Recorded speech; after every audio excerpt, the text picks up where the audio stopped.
They say time heals all wounds.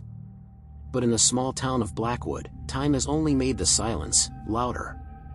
On a Tuesday evening in 1994, Emily Vance walked into her home, locked the door, and, according to every piece of evidence we have, simply ceased to exist. No signs of a struggle. No forced entry. Just a half-poured cup of tea still steaming on the kitchen counter. For 30 years, the files have gathered dust. But a recent discovery in an old evidence locker is about to change everything. Welcome back to Protocol Red. Today, we aren't just looking at a cold case. We're looking at a cover-up. We've spent the last 3 months digging through unredacted reports and interviewing the one witness who was never called to testify. If you think you know how this ends, think again. Because the person who took Emily Vance didn't just leave the house that night, they might still be living next door. Let's get into the evidence. Part 1, The Girl Next Door. To understand the mystery of Emily Vance, you have to understand Blackwood. In 1994, it was the kind of place where people didn't just know their neighbors, they knew their neighbors' grocery lists. And Emily? She was the heart of it. 24 years old, a recent graduate, and a beloved teacher at the local elementary school. Her reputation was spotless. No enemies, no dark secrets, and 0 red flags in her life. Her final day was hauntingly ordinary. She grabbed a latte at 8 a.m. She taught 3 classes. She was seen waving to the mailman at 4:30 p.m. By all accounts, Emily Vance was planning for a future she would never see. Part 2, The Timeline of the Vanishing. Let's look at the window of disappearance. It's narrow. It's precise. And it's terrifying. At 5 p.m., Emily arrives home. Her car is parked in the driveway. By 5:15 p.m., a neighbor hears her playing music, The Cranberries, drifting through the screen door. At 5:45 p.m., her boyfriend, Marcus, calls the landline. There's no answer, but he assumes she's simply in the shower. At 6:30 p.m., Marcus arrives for their dinner date. The front door is locked. The lights are on. When he finally used his spare key, he found a house that looked like it had been frozen in time. The tea was still hot. The music was still playing. But Emily was gone. No coat, no shoes, no keys, and most importantly, no way out of the house that wouldn't have been seen by at least 3 different neighbors. Part 3, The Locked Room Anomaly. Every window was locked from the inside. The back door was deadbolt. There was no basement, no attic, and no signs of a struggle. It was as if the walls of the house simply swallowed her whole. But here's the detail the police missed for 3 decades. The tea wasn't just still hot. It was sitting next to 2 sugar cubes. Emily Vance? She always drank her tea black. Part 4, The Boyfriend and the Perfect Alibi. In every disappearance, the first person you look at is the one holding the keys. Marcus Thorne. He was the one who found her. He was the one with the spare key.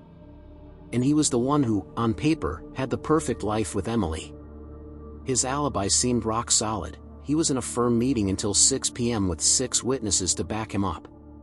The drive to Emily's house takes exactly 22 minutes, putting him there at 6:22 p.m., just 8 minutes before he supposedly discovered she was missing. But investigators found something in Marcus's car 3 days later. A receipt for a hardware store, dated the morning of the disappearance. The item? A brand new heavy-duty deadbolt.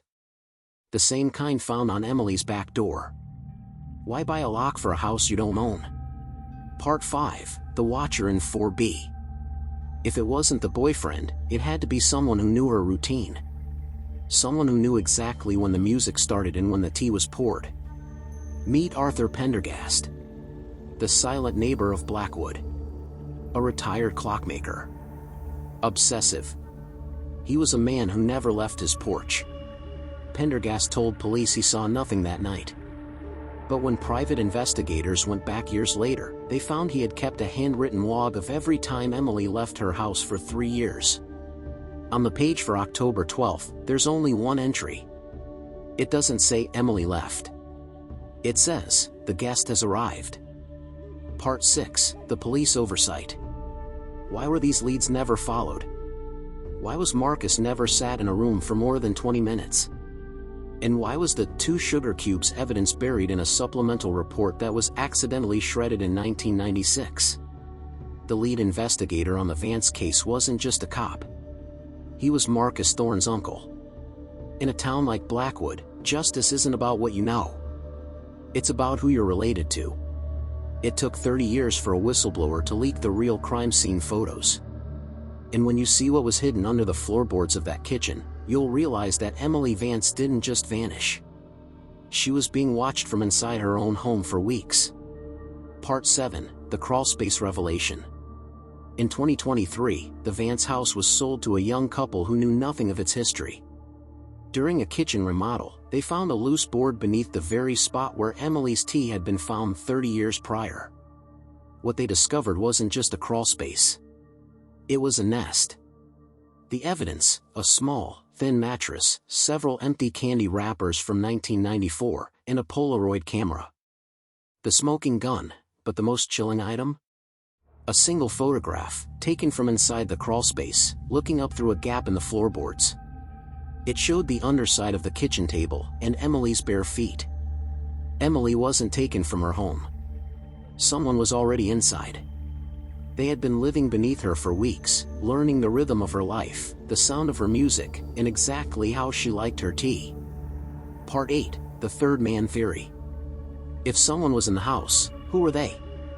The sugar cubes suggest a guest. The crawlspace suggests a predator. When we cross-reference the black tea detail with the hardware store receipt, a terrifying theory emerges. The theory, Marcus didn't kill her, he provided her. The new lock wasn't to keep people out, it was to keep Emily in while the guest was there. The connection, the guest mentioned in the neighbor's log? We believe it was a high-ranking official from the neighboring county, someone the local police chief was indebted to. Emily wasn't a victim of a crime of passion. She was a victim of a transaction. Emily Vance's body has never been found. The house has been renovated, the records have been lost, and the men involved are either dead or retired. But silence is not the same as peace. We've laid out the evidence. The locked doors, the 2 sugar cubes, and the secret beneath the floorboards. Now, I want to hear from you. Was Marcus a pawn, or the mastermind? And what do you think happened when the music stopped that Tuesday night? Drop your theories in the comments. I'll be hearting the most logical and the most terrifying ones. If you want to support our independent investigation into cases the system wants forgotten, hit that subscribe button and turn on notifications. We're just getting started. Stay vigilant. You never know who's listening or who's under the floorboards. I'm Protocol Red, and this was the vanishing of Emily Vance.